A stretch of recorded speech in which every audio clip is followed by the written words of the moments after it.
अध्यक्ष मनीषा महोदय, चौधरी, सन्मान्य मंत्री महोदय इकडे आहेत, सन्मान्य उपमुख्यमंत्री आणि त्यावेळचे तत्कालीन मुख्यमंत्री शिंदे साहेब सुद्धा आहेत. अध्यक्ष महोदय, माझ्या मतदारसंघामध्ये एअरपोर्ट अथॉरिटीचे रडार आहेत आणि हे जे टॉवर आहेत ह्यामुळे थांबा ना अध्यक्ष महोदय, लोकांचा जीवना मरणाचा प्रश्न आहे, जरा थांबा ना, मला डिस्टर्ब करू नका. अध्यक्ष महोदय, 1 किलोमीटर रेडियस मध्ये हाईट रिस्ट्रिक्शन असल्यामुळे गेले 2020 पासून लोकांना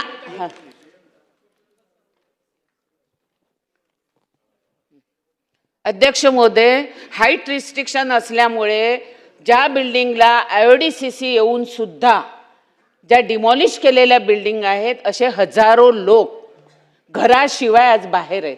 मी मुख्यमंत्री आणि उपमुख्यमंत्री यांचे आभार मानते का दिल्लीला दर वेळेला मुख्यमंत्र्यांनी उपमुख्यमंत्र्यांनी त्यांनी जे जे डिमांड केले त्या सर्वाचा पुरवठा माझ्या सरकारने केलेला आहे.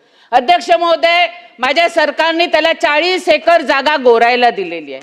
माझ्या सरकारने ते रडार ट्रान्सपोर्ट करण्यासाठी त्यांनी 87 करोड रुपये मागितले, ते सुद्धा माझ्या सरकारने मान्य केलेले आहेत.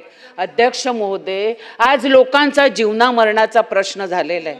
मी सरकारला विनंती करते की गेल्या अधिवेशनात आपण मला आश्वासन दिलेलं होतं की 1 महिन्याच्या अगोदर आम्ही तुमची मीटिंग घेऊन आम्ही तुम्हाला न्याय देऊ. मी सरकारकडे न्याय मागते, मुख्यमंत्र्यांकडे न्याय मागते, उपमुख्यमंत्र्यांकडे न्याय मागते. 10,000 लोक आज घराविना भाड्याविना बाहेर राहत आहेत. माझं सरकारला विनंती आहे, नायडू साहेबांना सांगा की तुम्ही एकदा या आणि आमच्या दहिसरच्या लोकांच्या व्यथा ऐका. माझी सरकारला हात जोडून विनंती आहे की आम्हाला न्याय पाहिजे, की आज तुम्ही हे जे रडार आहेत ते तिकडे गोरायला ट्रान्सफर करा आणि जोपर्यंत तुम्ही हे परमिशन सँक्शन केल्यानंतर तातडीने आम्हाला परमिशन द्या, जेणेकरून एका दिवसामध्ये 30-50 माळ्याचे टावर चालू होणार नाही, पण लोकांना दिलासासाठी द्यावा असं मी दोघांकडनं विनंती करते. आणि नायडू साहेबांना काय हवं आहे, सर्व काही सरकारने मान्य केलेलं आहे, पण नायडू साहेब हे फक्त कॅबिनेट मध्ये का सँक्शन करत नाही ह्याचं मला उत्तर पाहिजे. धन्यवाद. अध्यक्ष महोदय, सन्माननीय सदस्य अमित साटम, मनीषाताई चौधरी, पराग आळवणी आणि वरुण सरदेसाई यांनी या ठिकाणी जो दहिसर आणि जुहू यामधला जो हाय फ्रिक्वेन्सी कम्युनिकेशन टावर जो आहे तो हटवण्यासंदर्भात अनेक वर्षापासून त्यांची मागणी आहे. आणि या बाबतीमध्ये सन्माननीय मंत्री उदय सामंत यांनी झालेली सगळी घटनाक्रम आणि पार्श्वभूमी देखील या ठिकाणी सांगितली आहे.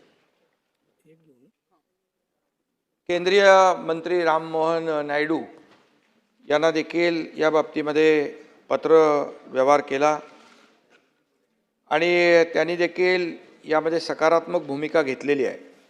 दहिसरमध्ये देखील आपण त्यांना जागा देतो आहे, जे पैसे लागत आहेत तेही आपण मंजूर केलेले आहेत. जुहूमध्ये देखील अमितजी त्यांची टीम येते आहे आणि त्यांची टीम तिथलं जागेची नियोजन आणि योग्यता तपासून बघून त्यांनाही आपण आपल्या शासनाच्या वतीने आश्वासन दिलेलं आहे की बाबा जागा आणि जे काही खर्च येणार आहे तो आपण त्या ठिकाणी त्यांना देणार आहोत. आणि याची तर दहिसरचं जे आहे शिफ्टिंगचं गोराईमध्ये आपण त्यांना ऑलरेडी जागा दिलेली आहे. आता यामध्ये मी स्वतः आणि आता मुख्यमंत्री महोदय देखील, मी जेव्हा 2024ला देखील पत्र दिलं, आता देखील पत्र व्यवहार त्यांच्याबरोबर केलेला आहे आणि याच्या बैठका देखील सुरू आहेत. 18 फेब्रुवारीला देखील chairman airport authority of India यांची समोर बैठक झाली, आपल्या अपर मुख्य सचिव नगरविकास 1 त्यांची झाली. आणि त्यानंतर मार्च 2025ला देखील या ठिकाणी बैठक झालेली आहे. आणि 8 एप्रिल 2025ला आयुक्त मुंबई महापालिका यांनी पत्रान्वये केंद्रीय सचिव नागरी उड्डाण मंत्रालय यांना देखील यांच्याशी संवाद आणि पत्रव्यवहार केलेला. आणि असे हे आतापर्यंत आपण 30 जूनला देखील या ठिकाणी जुहो येथील रडार मोजे मड येथे उपरोक्त 2 जमिनीवर रडार शिफ्टिंगसाठी व्यवहार्यता तपासून पुढील कार्यवाही करण्याबाबत मुंबई महापालिकेने देखील आणि आपल्या नगर विकास विभागाने देखील पत्राद्वारे आपण एअरपोर्ट अथॉरिटी ऑफ इंडियाला कळवलं आहे.